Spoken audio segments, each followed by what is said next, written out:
That's according to the World Health Organization. Behind these statistics are real human beings whose strength, resilience and hope will be tested. They are the symbols of hope. Ghana's pink ribbon. Dealing with this disease, a lot goes through your mind. Even though you have everything, you have all the support that you need, you're wondering, will I make it today?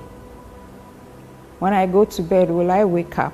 I appreciate life, the gift of life, more than ever. I know death is very close, it's just a thin line. I want to live like I might wake up and tomorrow I might not be here. It's been a very tough journey, like losing my hair and all that. Yeah, I cry sometimes, but I just encourage myself that everything is going to be fine.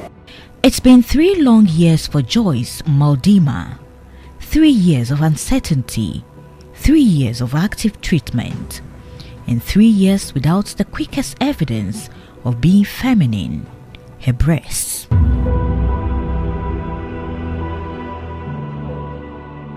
As the clock ticks every second, she knows that life is precious. The underwire in the bra came off, pressing down on the breast. So when I got home and I found out that it had actually come out from the fabric and was piercing down on the skin, you know. There was no wound, no opening or anything. After that, there was no pain, and so I thought that, oh, that would just go away. But the whole place became red, then it became black, then it became so hard. And then I realized that the breast was just growing bigger. The journey hasn't been easy for me. I've had to deal with, isolating myself, trying to get through, with the treatment. Even though I've finished part of the treatment, but the anxiety of what I'm currently experiencing, when is it going to happen? When is it going to get worse?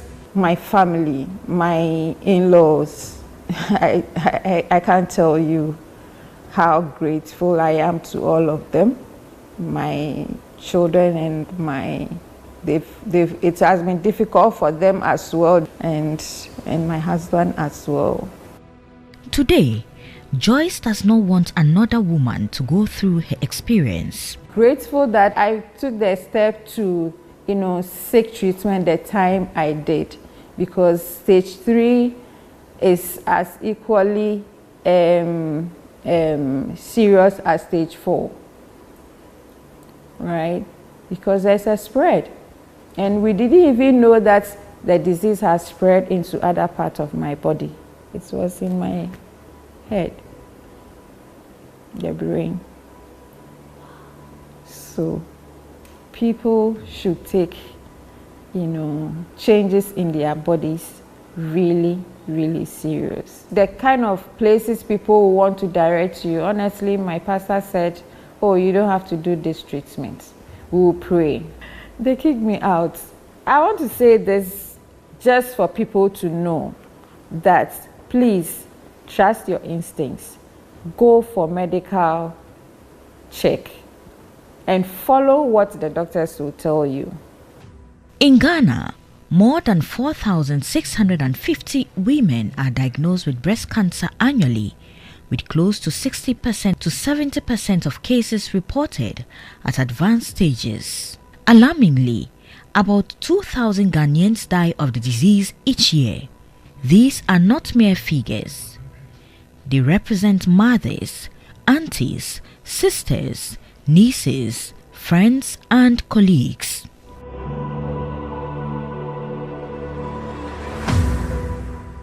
"24-year-old Rita is part of the younger generations diagnosed with breast cancer. Hers is an aggressive type. It was fibroadenoma. I even searched for it, and it was like, before it would turn to cancer, maybe 2 to 3 years time before it can turn to cancer. But within, I think it was just in 3 months, 4 months time, and it just escalated. So I was surprised when the lump just got very big and everything was just turned to cancer. It's been a very tough journey, like losing my hair and all that. Yeah, I cry sometimes, but I just encourage myself that everything is going to be fine. Rita is here at the Korle Bu Teaching Hospital. It's her 8th chemotherapy session before surgery. Today was supposed to be my last one, but The 8 sections, but there's been some complications. So the oncologist said when I'm done with the 8th one, I should come and see her first before, if I would have to do the surgery, fine, because there was something showing in my lungs, which she said even if I'm done with the chemo and I do the CT scan and she sees, I will still have to continue with the chemotherapy. According to the World Health Organization, 2.3 million new cases of breast cancer are recorded annually worldwide. While the exact causes of breast cancer are complex and multifactorial, several risk factors including genetic, hormonal, lifestyle, reproductive and environmental toxins have been identified.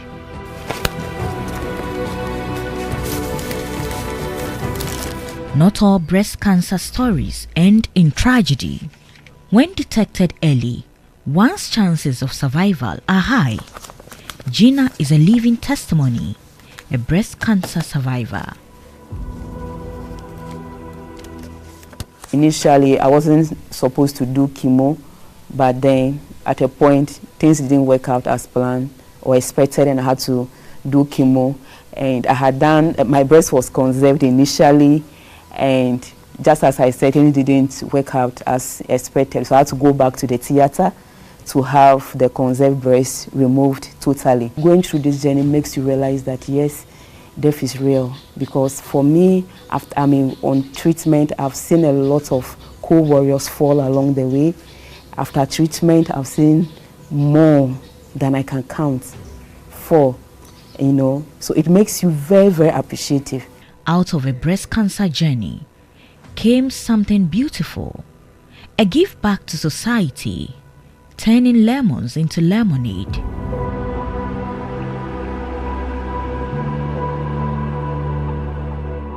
After my surgery, I was fortunate to have had a prosthesis even before I went to theater. So going to the breast clinic to inspire these newly diagnosed women, I noticed that there were some that were out of theater that would come and they have cloths around them.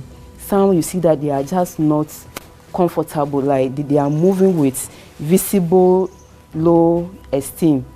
And when I'm asked to encourage some who have been asked to do mastectomy or have their breast removed, they'll tell me, how do I cope? So I saw it as a gap that needed to be bridged. So whatever money I get, then I go and buy the material, the fiber, then I'll give it to friends who sew to sew for me.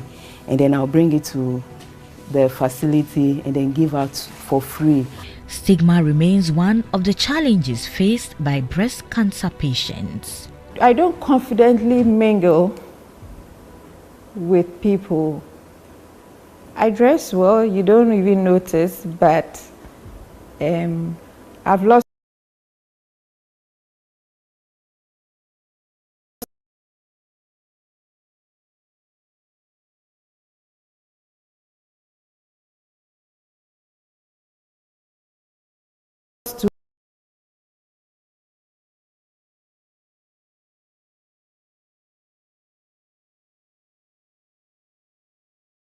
of my breast, and that's alone in my head, it's enough for me to most of the time. Lump in your breast can be a concerning experience, but it's essential to know that most breast lumps are not cancerous, hence early detection. Now, one sure way to identify a lump earliest is self-examination, and it appears many do not know how to do it. Your right arm behind you, your 4 fingers on your breast. You can lay down or you can stand. You push into the breast cage all the way into your armpit. Come up into your lymph nodes.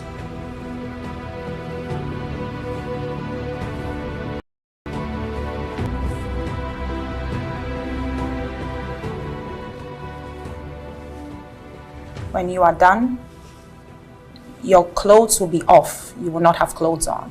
You will look at your nipple. You will squeeze it to make sure there's no fluid coming out of it.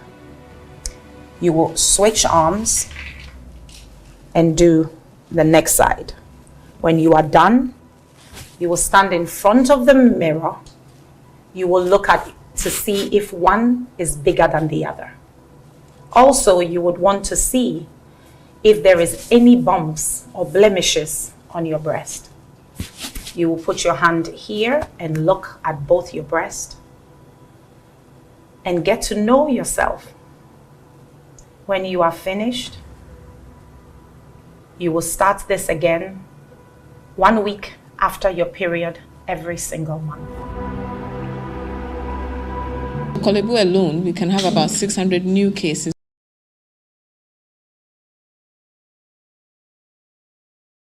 diagnosed in it. That's what we are dealing with now. But not only about the large numbers, our concern is even the age. So we have a lot of women currently in their 40s, 30s, and even a few in their 20s who have breast cancer. Not only about the young age, but we actually have the more aggressive subtypes in Ghana and in black women. Some even come very early, and you diagnose a cancer that is so easy to treat and cure, but because they are confused, they listen to advice from here and there, they go and then they don't come back. Well, they will come back eventually, and then it's too late.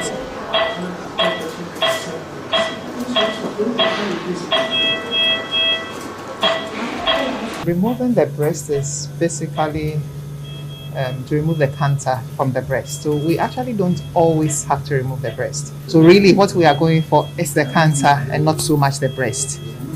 But there are times when the cancer involves so much of the breast that we cannot afford to leave the breast behind. There are times when we remove the breast even when there is no cancer, and that is when the patient agrees to have that done.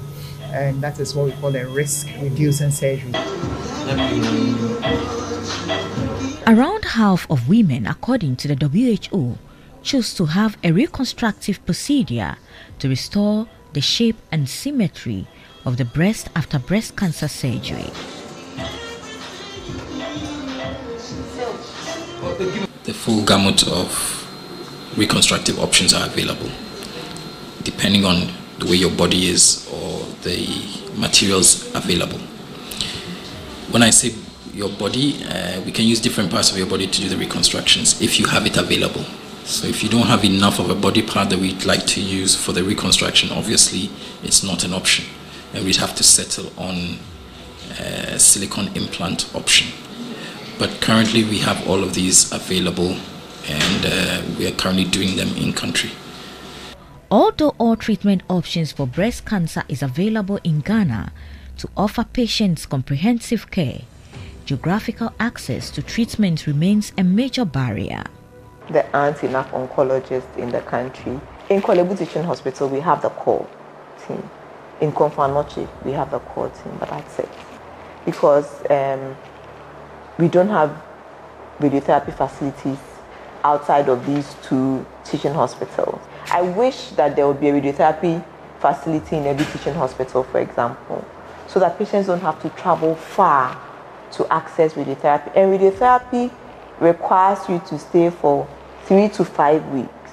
So you can imagine they leave their families, they leave their jobs, and they actually have to come and find a place to stay in Accra or Kumasi while they receive their treatment. From the simulation room to the treatment room, this is how breast cancer patients get the full complement of the radiotherapy session to enhance their healing process after surgery.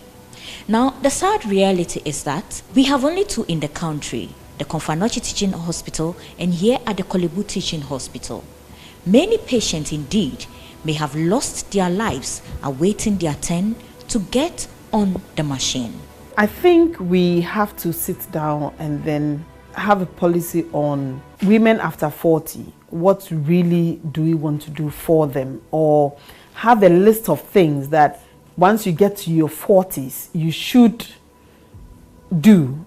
Like if you're a young woman, you having a pap smear or telling people about monthly breast examinations. It is reported that about 5% to 10% of breast cancers are hereditary. That's the case of Antina and her daughter. I went on pension 3 years ago. After I went on pension, this happened to me. Every year I check. I was going to check and they said there's something. I said, me. But then there was. She's a very jovial and lively person like me. So I told her the confidence I had. So with those little things, and I just cheer her up. And I know by the grace of God she'll go through. It's unfortunate people have really died out of this. Yes. And radiotherapy, anytime you get there, the machine is spoiled. We sought to find the current state of breast cancer screening and early detection in Ghana. So Ghana is part of the Global Breast Cancer Initiative, which aims to reduce the disease amongst women globally. So we are implementing some of the tenets of the agreements of the initiative. But in Ghana too, we also have our own leadership and governance issues. We have our national strategy for cancer control that includes breast cancer components. So it places a huge priority on breast cancer, and it contains structured guidelines that targets public education, early detection through clinical breast exams and self-breast exams and mammography, as well as awareness raising. Breast cancer treatment often involves surgery to remove the cancer, but of late, many patients with the disease are resorting to traditional and herbal medicine for treatment. An option doctors say has not been proven to treat the disease. When the diagnosis is cancer, there is no approved herbal medicines that can treat it. You can only go there for supplementary treatment, but you still have to visit the appropriate places. You have to see your oncologist. If there is any herbs, the oncologists now, because of the existence of medical herbalists, they know that they are trained people in herbal medicines that understand. So sometimes they consult us on the herbs that the patient is taking. Cost of breast cancer treatment remains one of the major hurdles affecting treatment outcomes in the country. Many patients have resorted to the benevolence of philanthropists. Pink for Africa is one of the organizations in the area providing breast cancer awareness, education, and financial support.